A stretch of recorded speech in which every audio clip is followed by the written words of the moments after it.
क्या तुमने कभी महसूस किया है कि रात की स्याही में डूबी सड़क पर तुम्हारी परछाई तुम्हें पीछे मुड़कर देख रही हो, जैसे वो जीवित हो?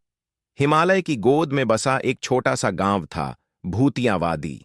वहां की हवा ठंडी और रहस्यमयी थी, जहां कोहरा पेड़ों को गले लगाता और चांद की रोशनी छिप छिप कर झांकती।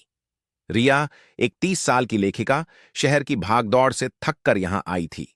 उसकी कलम में कहानियां थीं, लेकिन दिल में एक खालीपन। गांव की पुरानी हवेली में रहने लगी, जहां दीवारें फुसफुसातीं और फर्श पर कदमों की गूंज लंबी होती। यहां शांति मिलेगी, उसने खुद से कहा। लेकिन पहली रात ही अजीब हुआ।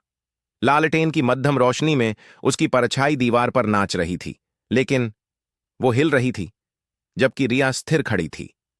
दूसरे दिन गांव वालों ने चेतावनी दी।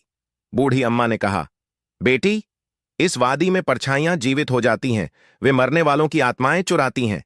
रिया हंसी, ये बस लोक कथाएं हैं। लेकिन रातें डरावनी हो गईं। कोहरे में घूमते हुए वो देखती कि उसकी परछाई आगे चल रही है, जैसे रास्ता दिखा रही हो। एक रात वो जंगल की ओर खिंची चली गई। पेड़ों की शाखाएं कंकालों जैसी लग रही थीं और हवा में सिसकियां गूंज रही थीं। कौन है वहां? रिया चिल्लाई, दिल की धड़कन तेज। परछाई ने मुड़कर देखा। उसमें आंखें थीं, काली और गहरी। रिया भागी, लेकिन परछाई पीछे पड़ी।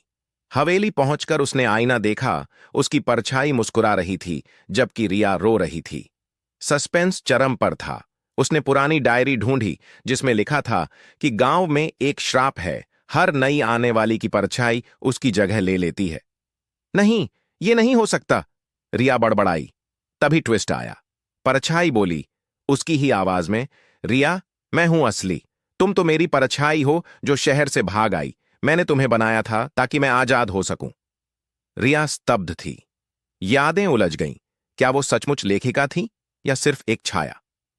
लड़ाई शुरू हुई। रिया ने लालटेन फेंकी, रोशनी फैली और परछाई चीखी। लेकिन सुबह हुई तो रिया गायब थी।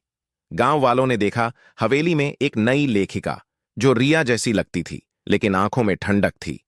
क्या वो असली रिया थी या परछाई ने जीत ली? ये कहानी हमें सोचने पर मजबूर करती है। क्या हम वाकई खुद हैं या सिर्फ अपनी परछाई के गुलाम?